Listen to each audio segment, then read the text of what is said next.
Hi everybody, and welcome to 10 Minutes Story, for your daily pill of historical curiosity. I'm Matt, and today I'm going to tell you the story of Napoleon versus the rabbits, the Emperor's strange defeat. In the vast sea of historical anecdotes, there are some events so absurd they seem invented. Some stories feel like the product of a satirical screenwriter imagination. Yet they are documented, discussed, and in some cases verified by reliable historical sources. One such episode is undoubtedly the one involving Napoleon Bonaparte and his unfortunate battle against a horde of rabbits. Yes, you heard that right, rabbits! Not European coalitions, not internal rebellions, not the Russian campaign, just rabbits. But let's go in order. An emperor and the need to celebrate. It's around 1807. Napoleon has just signed the Treaty of Tilsit, a peace agreement between the French Empire and Tsar Alexander I's Russian Empire, after Napoleon's brilliant victory at the Battle of Friedland. The treaty marked a temporary peace between two of the most powerful forces in Europe, represented a diplomatic and military triumph for the French Emperor. Like any good general and man of great ego, Napoleon felt the occasion deserved a celebration, and, being a man of action, he chose something out of the ordinary, a grand hunting party. But not just any hunt. Napoleon wanted everything to be perfectly organized. So he entrusted the planning of the event to one of his most trusted men, Alexandre Berthier, Marshal of the Empire and a close collaborator. Berthier took the task seriously, perhaps too seriously. Berthier's plan. The idea was simple: gather a large number of wild rabbits in an open field, place the imperial officer in position, and allow the emperor to enjoy himself shooting a few rounds, the Napoleonic version of paintball. Being the organized man he was, Berthier made sure there would be enough rabbits to hunt. To that end, he ordered the purchase of hundreds, some sources say up to 3,000 rabbits, to be released into the field. But here's where the fatal mistake was made.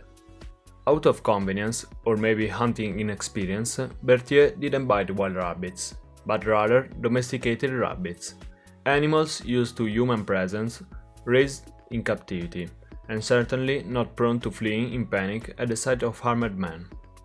The start of the battle and the chaos. On the day of the hunt, Napoleon arrived with his full entourage.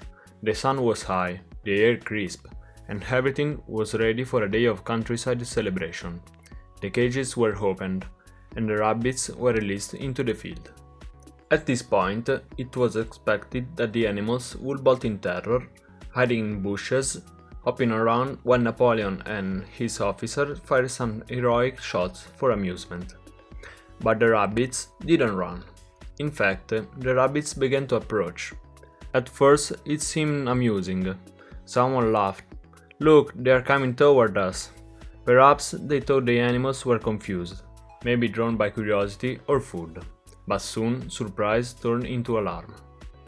The rabbits not only approach, they charge, in droves. The furious assault. Imagine the scene: hundreds, perhaps thousands of rabbits running straight at Napoleon and his men. Not to flee, not to play, but, in their domesticated minds, to ask for food. To the rabbits, those men weren't threats, but humans they associated with carrots, lettuce, and treats. Instead of a desperate escape, it was a chaotic, hungry stampede. Confusion reigned. Soldiers began to back away.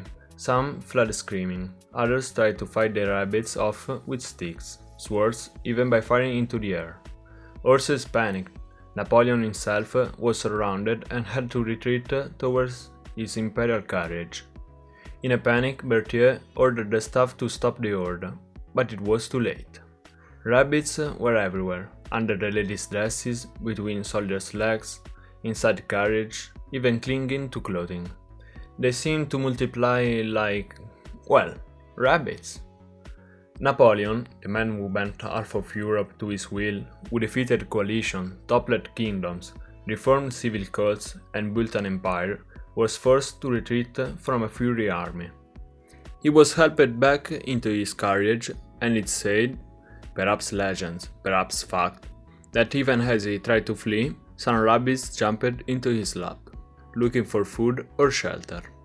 It was a rout, a humiliation, but above all, it was hilariously absurd. The aftermath and the legend. After the event, Napoleon didn't want to talk about it. The court chuckled in secret, stories spread quietly among soldiers. For a man so proud, such a defeat, harmless as it was still a blemish. Over the years, the story was retold with increasing exaggeration. Some historians dismissed it as legend, others looked for written accounts. One of the first to detail it was historian Paul Johnson, who included a paragraph about this absurd day in his book, Napoleon, A Life. Today, historians tend to consider the event authentic, though embellished in the details.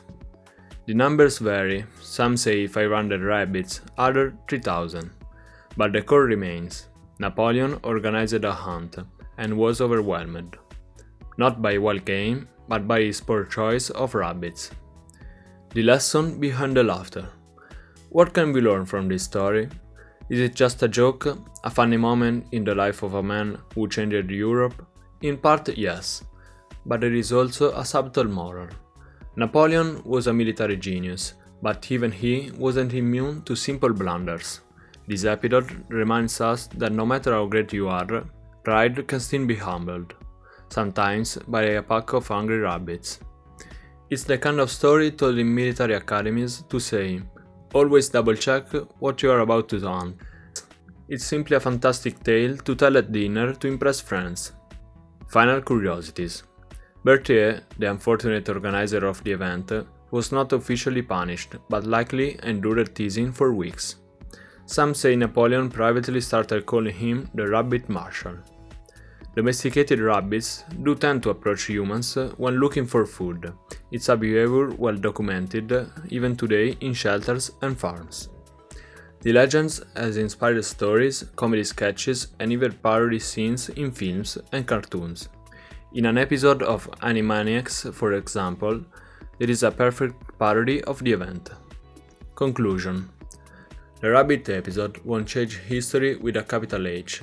It didn't affect wars, rewrite Tetris, or toppled empires. But it's a wonderful human and deeply ironic window into the life of one of the most powerful men of his era. Napoleon, the ruler of Europe, the invincible general, defeated by an army of small, bouncing rodents.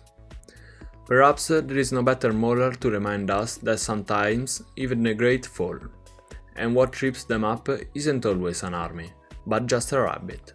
If you enjoyed these curiosities, give it a like, subscribe so you don't miss any new stories, and let me know in the comments if you liked it, and what you'd like to hear about next. Thanks for watching, and I'll see you soon on 10 Minutes Story. Every day, a new peel of curiosity.